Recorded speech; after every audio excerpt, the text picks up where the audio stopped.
अस्सलाम वालेकुम। आज हम CSS PMS का एक इंतहाई इंपॉर्टेंट टॉपिक डिस्कस करेंगे जिसका नाम है यूनाइटेड नेशन। इसके अंदर हम इसका बैकग्राउंड और इसकी हिस्ट्री, पर्पसेस और प्रिंसिपल्स, अचीवमेंट और फेलियर को डिस्कस करेंगे।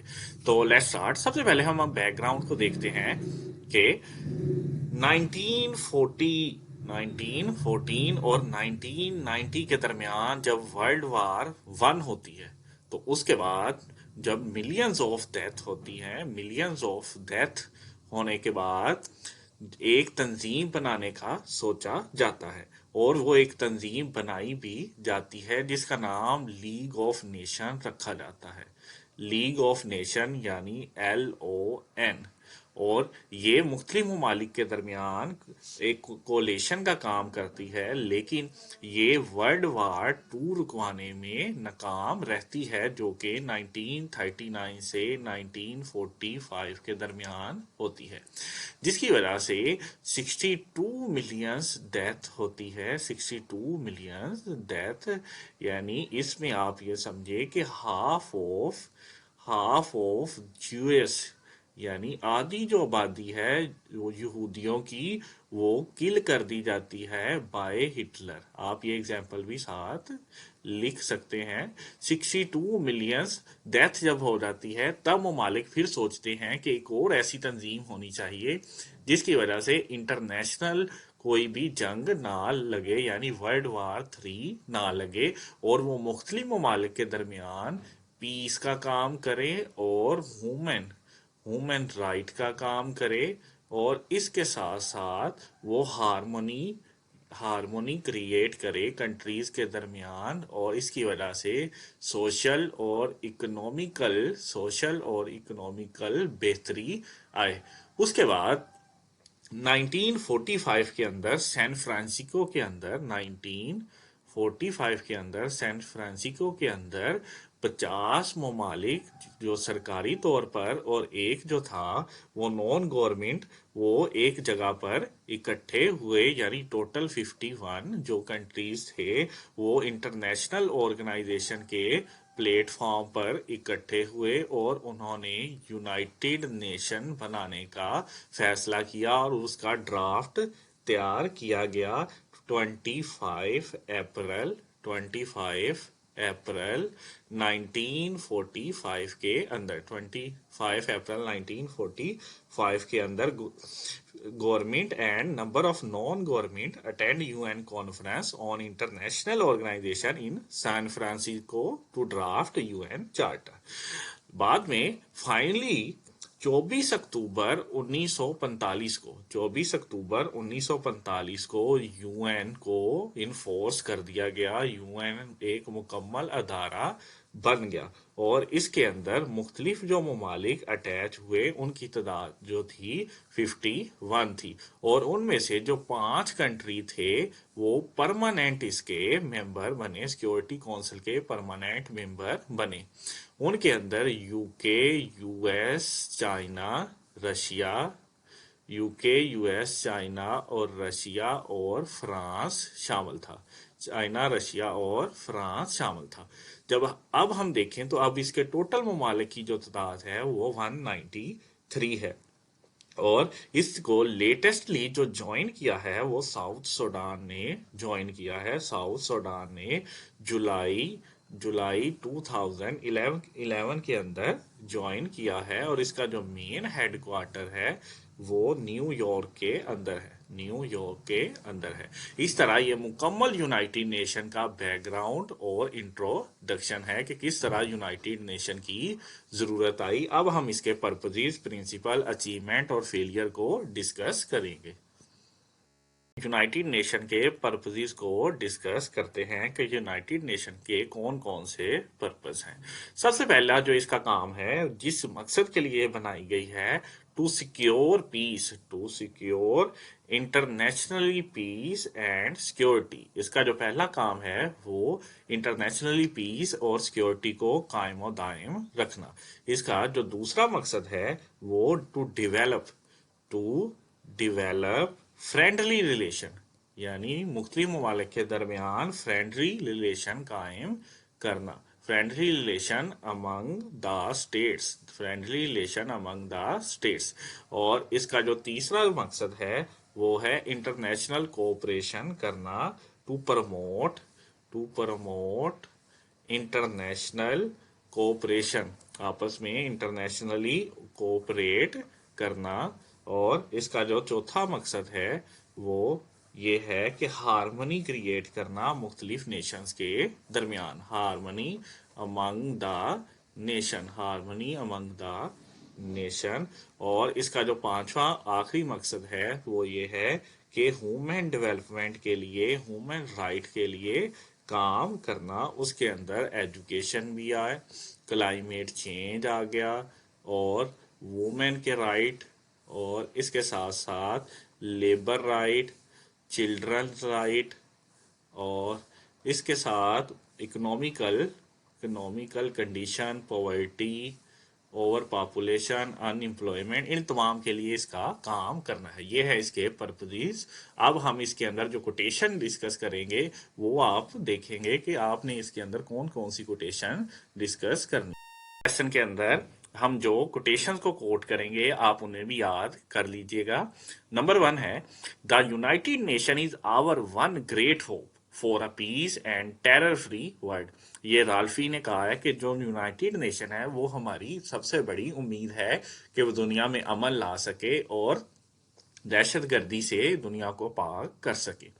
इसके साथ साथ डेविड की जो सेकंड कोटेशन है वो ये है, ऑल कंट्रीज बिग और स्मॉल, स्ट्रॉन्ग और weak are equal members of united nation. यानी यूनाइटेड नेशन की जितने भी कंट्रीज हैं, चाहे वो बड़े हैं या छोटे, मजबूत हैं या कमजोर, उसका इक्वल राइट रखते हैं। ये डेविड की स्टेटमेंट है। नेक्स्ट जो हम डिस्कस करेंगे ये मेरी खुद की है, आप खुद भी इसकी कोटेशंस तैयार कर सकते हैं, बना सकते हैं, इसमें कोई इशू नहीं है। United nation is the first and last hope of developing countries in modern world. यानी मॉडर्न वर्ल्ड के अंदर सिर्फ जो यूएन है यही पहली और आखिरी उम्मीद हो सकता है। इसकी मिसाल आप पाकिस्तान देख लें कि किस तरह पाकिस्तान या अफ्रीकन कंट्रीज जो वर्ल्ड के डेवलप कंट्रीज हैं उनके हाथों हिप्नोटाइज होते हैं और अपनी पॉलिसीज को बदलते रहते हैं। नेक्स्ट हम डिस्कस करेंगे, the UN system is still the best instrument for making the world less fragile. यानी अगर आप वर्ल्ड के अंदर पुरसकून रहना चाहते हैं, तंगी परेशानी से बचना चाहते हैं, तो यूएन का ही वो सिस्टम है। आप इसके अंदर आप खुद से भी कोटेशन बना सकते हैं। अब हम नेक्स्ट क्वेश्चन को डिस्कस करते हैं। यूनाइटेड नेशन का रोल डिस्कस करेंगे इन ग्लोबल गवर्नेंस के अंदर हम यूनाइटेड नेशन का रोल डिस्कस करेंगे। नंबर 1 में इसका जो रोल है वो ये है, इसका मुख्तलिफ ममालिक के दरमियान डिप्लोमेसी करवाना या डायलॉग करवाना जो इसका मेन काम है, या निगोशिएशन करवाना। डिप्लोमेसी, डायलॉग एंड निगोशिएशंस, ये इसका पहला रोल है, पहला काम है। जो नंबर 2 इसका काम है वो ये है, मुख्तलिफ इशूज पर रेजोल्यूशन पास करना, मुख्तलिफ इशूज पर रेजोल्यूशन पास करना। जैसे इसने कश्मीर पर रेजोल्यूशन पास की हुई है कि उनकी आवाम की उमंगों के मुताबिक ही कश्मीर का फैसला किया जाएगा। नंबर 3 है कि डिसीजंस लेना, टेक डिसीजंस, मुख्तलिफ फैसले लेना। जैसे वार ऑन टेरर पर इसने डिसीजन लिया तो पाकिस्तान को भी वार ऑन टेरर में शामिल होना पड़ा। नंबर 4 जो है वो है सैंक्शंस लगाना। अगर कोई मुल्क जो है इंटरनेशनल जो कवानीन है उसकी खिलाफ वर्जी करता है तो उस पर ये सैंक्शंस भी लगा सकता है, ये भी इसका काम है। नेक्स्ट जो है वो peace keeping tropes, Diplo peace keeping tropes. यानी इसका जो मकसद है कि फौजी ताकत रखना सिर्फ किस काम के लिए, पीसफुल मिशन के लिए, और पाकिस्तान इसमें पेश रहता है पीसफुल मिशन के लिए फौजी कुव्वत को साथ रखना। नेक्स्ट जो है वो enforce agreement, enforce agreement, agreement को इनफोर्स करवाना, उसे लागू करवाना, ये इसके बुनियादी रोल है। इससे आप समझ जाएं कि इसकी जो ताकत है वो सिर्फ डिप्लोमेसी, डायलॉग, निगोशिएशन या रेजोल्यूशन या डिसीजन तक ही महदूद है, क्योंकि इसको जब बनाया गया तभी वीटो की पावर देकर इसके पैरों में कड़ियां डाल दी गई थी। डिस्कस करेंगे अचीवमेंट ऑफ यूएन, बाद में हम इसके फेलियर और इसके अंदर जो इम्प्रूवमेंट की ज़रूरत है उसे डिस्कस करते हैं। अब हम इसकी अचीवमेंट को वन बाय वन डिस्कस करते हैं। इसकी जो पहली अचीवमेंट है वो है peace and security. Peace and security, इसने पीस एंड सिक्योरिटी के लिए भी बहुत ज़्यादा काम किया है। यानी इसका जो सबसे पहला जो काम होता है अगर वार हो तो सीज फायर करवाना। सीज फायर करवाने में ये माहिर है, यानी वक्ती तौर पर लड़ाई को रोक दिया जाता है और उसके बाद ये फोर्स कीपिंग फोर्स अपनी फोर्स भी लगाता है। जब कोई कन्फ्लिक्ट आता है रीजन के अंदर तो अपनी फोर्स का इस्तेमाल यूएन करता है। और इसने न्यूक्लियर वेपन्स को जो यूज नहीं करने देता, ये भी इसका एक इंतहाई अहम जो है इसकी खूबी है कि ये न्यूक्लियर वेपन को भी इस्तेमाल नहीं करने देता। नेक्स्ट हम डिस्कस करेंगे कि इसने ह्यूमन डेवलपमेंट के लिए क्या क्या काम किया हुआ है। ह्यूमन डेवलपमेंट के लिए इसने मुख्तलिफ किस्म के अदारे बनाए हैं। यानी इसने जो यूनिसेफ बनाया है जो कि बच्चों की देखभाल करता है, पानी का निज़ाम देखता है, और इसके साथ साथ इसने यूनिफॉर्म बनाया है जो कि औरतों के लिए काम करती है तंजीम। इसकी ILO जो मजदूरों के हकूक के लिए काम करती है, और UNHCR जो कि रेफ्यूजीज के लिए HCR जो कि रेफ्यूजीज के लिए काम करती हैं। यानी इसने मुख्तलिफ किस्म की तंजीमें बनाई हैं जो कि इंसान की बेहतरी के लिए काम करती है। ये भी इसकी अचीवमेंट है। इसके साथ साथ पॉवर्टी और हंगर के लिए भी इसने बहुत ज़्यादा काम किया है। पॉवर्टी एंड हंगर के लिए इसने जो तंजीम बनाई है वो है FAO जो मुख्तलिफ ममालिक के अंदर काम कर रही है। इसके साथ साथ इसने बीमारियों के खिलाफ भी मौसर काम किया है, डिजीज़ के खिलाफ भी मौसर काम किया है। जैसा कि इसकी जो WHO है, वर्ल्ड हेल्थ ऑर्गेनाइजेशन, उसने बहुत सी पोलियो जैसे पोलियो वगैरह उसको दुनिया से ख़त्म कर दिया है। सिर्फ अफगानिस्तान या पाकिस्तान में वो पोलियो अब बाकी रह गया है। इसके साथ साथ इसने टेटनस वगैरह पर भी खासा काम किया है और मीजल्स पर भी। इसके बाद जो हम इसकी अचीवमेंट डिस्कस करेंगे वो है कि इसने इन्वायरमेंट के लिए भी काम किया है। इसकी मिसाल आप कोप ले सकते हैं। कोप जो 15 है उसके अंदर ये तय किया गया कि वर्ल्ड का जो टेम्परेचर है वो 2 डिग्री से कम किया जाएगा। इसके अलावा इसका जो मेन काम था वो डीकोलोनाइजेशन भी है। डीकोलोनाइजेशन यानी जितनी भी स्टेट्स हैं उन्हें 1994 के अंदर जितनी भी टेरिटरीज हैं उन्हें ये इख्तियार दे दिया गया कि वो जिस मुल्क के साथ जाना चाहे जा सकती हैं या आज़ाद रहना चाहें तो आज़ाद भी रह सकती हैं। इसके अलावा इसने इंटरनेशनल जो कोर्ट ऑफ जस्टिस है वो भी बहुत ज़्यादा हेल्पफुल है। मुख्तलिफ जो कंट्रीज़ हैं उनका केस लड़ने के लिए आप कुलभूषण यादव एग्जाम्पल के तौर पर लिख सकते हैं। कुलभूषण यादव केस, जिसने पाकिस्तान के हक में फैसला दिया कि वो वाकई इंडिया का स्पे था, जासूस था। अब हम डिस्कस करेंगे failure of united nation, failure of UN, why UN जो है वो फेल समझा जाता है। तो इसकी हम मुख्तलिफ रीजंस देखेंगे। नंबर 1 जो है इसकी रीजन वो कश्मीर इशू है। कश्मीर इशू यानी जो कश्मीर इशू है जिस पर ये 1948 के अंदर ही अपनी रेजोल्यूशन दे चुका है कि कश्मीर का फैसला कश्मीरियों की उमंगों के मुताबिक होगा, लेकिन 74 साल गुजरने के बाद भी ये उस पर अमल दरामद नहीं करवा सका। यानी ये अपनी जो रेजोल्यूशन है उस पर अमल दरामद नहीं करवा सका। क्यों नहीं करवा सका? क्योंकि इंडिया को मुख्तलिफ सुपर पावर्स की यानी जिनके पास वीटो पावर है उनकी सपोर्ट हासिल है। पहले ये रशिया की सपोर्ट के साथ जी रहा था, अब इसे जो यूएस की सपोर्ट भी हासिल है। इस वजह से जो यूएन है इस पर रेजोल्यूशन अभी तक नहीं करवा सका, रेफरेंडम नहीं करवा सका। नंबर 2 जो हम डिस्कस करेंगे वो है पैलेस्टाइन इशू।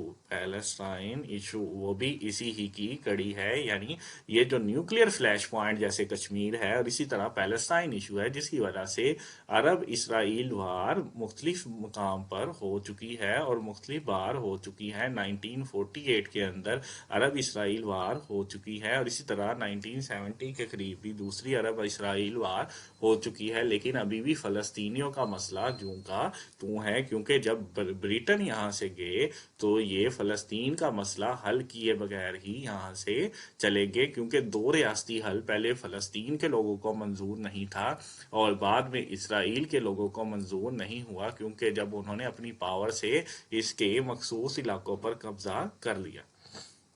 नेक्स्ट जो हम डिस्कस करेंगे, थर्ड पॉइंट डिस्कस करेंगे, वो ये है कि ये यूएन जो फेल समझी जाती है, ये इराक वार भी उसमें एक मिसाल है। यानी ये मुख्तलिफ किस्म की बड़ी वर्ल्ड वार 3 तो नहीं करवा सकी, लेकिन इसकी वजह से जो छोटे ममालिक है, यानी इसकी जो आर्टिकल 2 है, इसका जो आर्टिकल 2 है उसकी जो शिक नंबर 1 है उसके मुताबिक कि सोवरेन इक्वेलिटी है आल मेंबर्स को, यानी सारे खुद मुख्तार हैं, सोवरेन इक्वेलिटी है, वो सोवरेन इक्वेलिटी नज़र नहीं आती। और इसके साथ अगर हम देखें कि आर्टिकल जो 4 है, आर्टिकल 4 है, आर्टिकल 4 का जो पॉइंट नंबर 2 है, यानी इसका मतलब है कि नो फोर्स यूज, यानी एक मुल्क दूसरे मुल्क पर फोर्स को यूज नहीं कर सकता। लेकिन अमेरिका आया, उसने इराक का तहस नहस किया, उसका खाना खराब किया, अपना काम किया, यूएन खामोश रहा, क्योंकि ये कुछ नहीं कर सकता। ये आर्टिकल उर्टिकल तो बस डेवलपिंग कंट्रीज को दिखाने के लिए है, लेकिन ये फेल इसलिए समझा जाता है क्योंकि जो यूएन है वो इंस्ट्रूमेंट समझा जाता है, वो हथियार समझा जाता है यूएस का, क्योंकि ये फंडिंग का मामला है। UN is the instrument of US. आप इसकी मिसाल इसके अंदर इराक के अंदर भी दे सकते हैं कि यूएन के आर्टिकल तो कह रहे हैं कि हर कंट्री खुद मुख्तार है, कोई दूसरा मुल्क उस पर फोर्स का इख्तियार नहीं रखता, लेकिन यूएस 2003 के अंदर इराक में आया, इराक का खाना खराब किया, तहस नहस किया, आगे बढ़ता हुआ। इसके साथ साथ हम जो पॉइंट डिस्कस कर रहे हैं कि यूनाइटेड नेशन फेल क्यों हुआ, उसकी एक और मिसाल वोलेशन ऑफ ह्यूमन राइट है। वोलेशन ऑफ ह्यूमन राइट, यानी मुख्तलिफ ममालिक के अंदर जो ह्यूमन राइट की वोलेशन होती है उसके अंदर भी यूनाइटेड नेशन फेल है। नेक्स्ट जो हम डिस्कस करेंगे वो है absence of any enforcement. Absence of any enforcement, यानी यूएन जो है, यूएन की कोई बहुत ज़्यादा इन्फोर्समेंट नहीं है। Absence of any enforcement, enforcement, UN की बहुत ज़्यादा इन्फोर्समेंट नहीं है। अगर ये होती तो 2008 के अंदर जो इकोनॉमिक क्राइसिस आए थे वो ना आते, और इसके अलावा जो मुख्तलिफ जंगें हुई वो भी ना होती। नेक्स्ट जो हम पॉइंट डिस्कस करेंगे वो है Syria crisis. Syria crisis, Syria crisis, Syria crisis को भी ये सोल्व करने के अंदर नाकाम रहा है। इसके बाद जो इसका मेन सबसे बड़ा मसला है, जो कि सारे मसलों की जड़ है, वो है veto power. Veto power, veto यानी जब यूएन बनाया गया तभी इसके पाँव में जंजीरें डाल दी गई डेवलपिंग कंट्रीज की तरफ से, उनमें चाइना शामिल था और इसके साथ साथ रशिया, रशिया और यूएस, यूके और फ्रांस शामिल थे, जिन्होंने वीटो की पावर को अपने पास रखा। अब यूनाइटेड नेशन सिक्योरिटी काउंसिल के ये जो मुस्तकिल मेंबरान है, ये कोई भी करारदाद को रोकने के लिए वीटो पावर का इस्तेमाल करते हैं। ये वो तमाम रेजोल्यूशन या करारदाद जिसकी वजह से इनके एजेंडा को या इनके जो इत्तेहादी हैं, अलायंस हैं, उनके एजेंडा को नुकसान पहुंच रहा हो, ये अपनी वीटो पावर का इस्तेमाल कर लेते हैं। इसके बाद जो हम डिस्कस करेंगे जो इसके फेलियर की वजह बनी है वो कौन कौन सी है, उनमें जो नंबर जो 8 है वो ये है कि pressure of funding countries. Funding countries यानी जो ममालिक इसे पैसा देते हैं, इसके मुख्तलिफ जो प्रोजेक्ट्स हैं उनमें इन्वेस्ट करते हैं, तो उसकी वजह से ये उनके खिलाफ इकदामात नहीं कर सकता। आप इसकी मिसाल यमन के अंदर जो चाइल्ड लेबर है उससे ले सकते हैं कि सऊदी अलायंस की वजह से जो ये कुछ भी नहीं कर सके, और जो फॉर्मर जो सेक्रेटरी जनरल थे यूएन के, बान की मून, उसका ये कहना था कि ये इंतहाई पेनफुल एंड डिफिकल्ट है कि यूएन कुछ भी नहीं कर पा रहा। इसके बाद जो हम नेक्स्ट डिस्कस करेंगे वो ये है कि pressure from funding countries and it is a forum of debate. यानी यूएन जो है वो सिर्फ एक डिबेट का फोरम बन चुका है, जहां मुस्लिम ममालिक के नुमाइंदे आते हैं, इश्यूज पर बात करते हैं, अपना ओपिनियन देते हैं और चले जाते हैं। यानी ये ओपिनियन ऑफ डिफरेंट कंट्रीज बस बन के रह गया है, और इसके अलावा और कुछ नहीं है। और इसके बाद जो हम लास्ट पॉइंट डिस्कस करेंगे वो ये है टेररिज्म। टेररिज्म को ये रोकने में नाकाम रहा है। आप यहाँ तक समझे कि अभी तक इसने टेररिज्म की डेफिनेशन ही नहीं डिफाइन की हुई, और इसके साथ साथ ये पॉलिटिकल उनके साथ निगोशिएशन भी नहीं करना चाहता। ये वो तमाम वजूहात है जो कि यूएन को फेल करती हैं।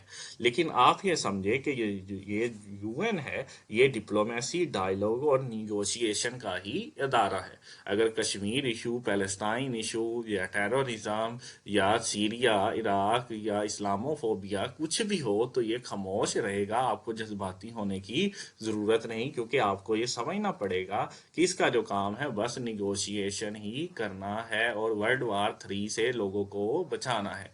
वर्ल्ड वार 3 से लोगों को बचाना है। हाँ, अब ये जो काम कर रहा है, अब अगर आप इंडिया की एग्जांपल दें तो इंडिया को जो जो न्यूक्लियर पावर बनाने में जो यूएस ने किरदार अदा किया है ताकि चाइना के सामने खड़ा किया जाए, लेकिन इस पर भी यूनाइटेड नेशन खामोश रहा है। कहता तो ये है कि हम न्यूक्लियर पावर नहीं बनने देंगे, लेकिन जो इंडिया के साथ यूएस का इल्हाक है उस पर खामोश रहा। यानी ये यूएस का मुकम्मल तौर पर इंस्ट्रूमेंट बन चुका है। अब हम डिस्कस करेंगे कि यूएन के अंदर आपके मुताबिक कौन कौन सी रिफॉर्म्स होनी चाहिए। सबसे पहले तो हम ये बता दें कि ये यूएन फेल भी है। उसकी मिसाल आपको दे दें कि एक फॉर्मर फॉर्मर यूएन का जो सेक्रेटरी जनरल है, फॉर्मर सेक्रेटरी जनरल, जिसका नाम काफी अनान है, काफी अनान, जिसने 2015 के अंदर ये स्टेटमेंट दी है कि I firmly believe that the council should the council should be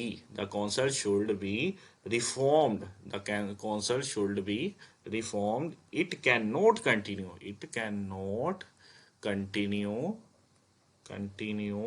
as it is। जैसा कि ये चल रही है ऐसा ये ज़्यादा देर तक नहीं चल पाएगी। इसे रिफॉर्म्स करने की ज़रूरत है। इसे आइंदा मुस्तकबिल में अपनी पॉलिसीज चेंज करने की ज़रूरत है। ये काफ़ी अनान जो कि फॉर्मर सेक्रेटरी जनरल है, 2015 के अंदर उसने ये स्टेटमेंट दी है। यानी ये हम ही नहीं कह रहे, बल्कि यूएन के जो सेक्रेटरी जनरल रह चुके हैं वो भी समझते हैं कि जो यूएन का रोल है वो इतना ज़्यादा स्ट्रॉन्ग नहीं है जितना कि होना चाहिए। सबसे पहले तो इसे वीटो पावर का कुछ करना होगा, वीटो पावर को रिजॉल्व करना होगा, ताकि जो डेवलपिंग कंट्रीज है और अंडर डेवलप्ड कंट्रीज है और वो एक ही प्लेटफॉर्म में एक ही राइट के साथ खड़े हो सके, ताकि वीटो पावर खत्म हो सके। मैं हिंट देता रहता हूँ, आप खुद से भी इसे बना सकते हैं। उसके बाद इसे अपना कुछ खुद का फंडिंग प्रोसेस बनाना पड़ेगा, खुद की फंडिंग का प्रोसीजर बनाना पड़ेगा। इसे जो डेवलप्ड कंट्रीज हैं उनसे फंड लेने में एहतियात बरतनी चाहिए, क्योंकि इसे बाद में उनके हाथों हिप्नोटाइज होकर काम करना पड़ता है। यानी इसे खुद से या तो इंटरनेशनल ट्रेड में ये सहूलतकार बन के उनसे टैक्स को कलेक्ट कर सकता है, यानी प्रॉफिट कुछ ले सकता है, जिसकी वजह से इसका जो इंटरनेशनली इसका फंड बन सकता है, क्योंकि अगर इकोनॉमी स्ट्रॉन्ग नहीं होगी तो ये फैसले स्ट्रॉन्ग नहीं कर पाएगा और डिपेंडेंट फैसले करेगा। नंबर 3 पे हम डिस्कस करेंगे, इसे अपने मैकेनिज्म सेट करने की ज़रूरत है, मैकेनिज्म सेट करने की ज़रूरत है। और इसके अलावा इसे जितने भी ये रेजोल्यूशन पास कर चुका है जितने भी इश्यूज़ पर, जैसे कि कश्मीर है या पैलेस्टाइन है या इसके अलावा टेरर, वार ऑन टेरर है, इसे उस पर इन्फोर्स करना पड़ेगा, इस उन तमाम करारदादों पर अमल दरामद कराना पड़ेगा ताकि ये अपनी जो स्ट्रॉन्ग पॉइंट है उसे दुनिया के सामने दिखा सके। और इसके साथ साथ इसे इस्लामोफोबिया पर भी काम करने की ज़रूरत है, क्योंकि जो दुनिया की 21% आबादी वो इससे खफा है, क्योंकि मुसलमानों को सिर्फ टेररिस्ट की निगाह से ही देखा जाता है, यानी 57 इस्लामी ममालिक इससे अभी तक खफा है। लेकिन इसने अब 15 मार्च जो इस्लामोफोबिया का दिन रखा है, यानी मुसलमानों के हक के अंदर कुछ फैसला सुनाया है, वो भी इतना ज़्यादा एहतजाज करने के बाद। और भी इसके अंदर बहुत सी रिफॉर्म्स हो सकती हैं, आप इसमें वन बाय वन डिस्कस कर सकते हैं कि किस तरह इसे यूएस के हाथों भी बचाना है और दूसरे अदर जो पावर कंट्रीज हैं उनके हाथों भी बचाना है। लेकिन आप ये समझ लें कि जो यूनाइटेड नेशन का काम है ना, वो सिर्फ निगोशिएशन करना और सैंक्शंस लगाना और इसके साथ साथ अपनी जो रेजोल्यूशन पास करना ही है। यानी आपको जज्बाती होने की ज़रूरत नहीं है कि ये कश्मीर का मसला क्यों नहीं हल कर पा रहा और ना ही ये कभी करेगा। अगर आप सीएसएस की तैयारी कर रहे हैं और आपको किसी भी सब्जेक्ट के मुतालिक हेल्प चाहिए तो आप स्कॉलर एकेडमी को विज़िट कीजिए। इब्रार अहमद को इजाज़त दीजिए। शुक्रिया। अगर आप किसी भी मुकाबला जाती इम्तिहान सीएसएस, पीएमएस, पीपीएससी के लिए परेशान हैं तो परेशानी छोड़िए और स्कॉलर अकेडमी को सब्सक्राइब कीजिए और मुस्तकबिल को बेहतर बनाइए।